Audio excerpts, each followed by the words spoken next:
بسم اللہ الرحمن الرحیم۔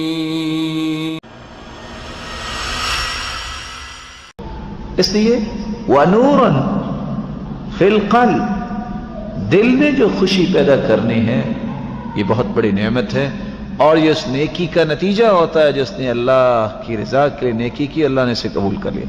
وَقُوَّةً فِي الْبَدَنِ، بعض لوگ بہت موٹے تازے ہیں لیکن وہ نماز کے لیے بھی نہیں اٹھ سکتے،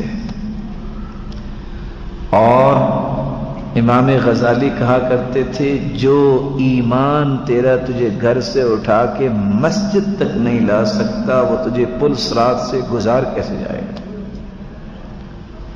لیکن بعض لوگ کتنے کمزور ہوتے ہیں، قوت سے مراد جسمانی قوت نہیں ہے، یہ اصل میں ایمانی قوت ہے، جسم اس کا تابع ہوتا ہے۔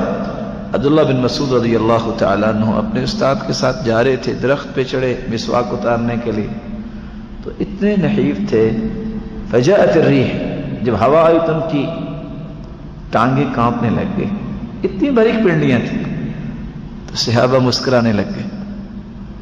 آپ صلی اللہ علیہ وسلم نے فوراً بھانپ لیا کہ یہ مسکرائے کیوں؟ فرمایا مما تضحکون، اب کیوں مسکرا رہے ہیں؟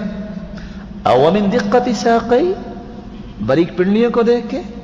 والذی نفسی بیدی انہما اثقل فی المیزان من جبل احد، اللہ کی قسم یہ دو پنڈلیاں احد پہاڑ سے بھی وزنی ہیں قیامت کے دن۔ احد پہاڑ کا کسی نے وزن کیا؟ اب وہ باریک پنڈلیوں کا وزن کتنا نکلا؟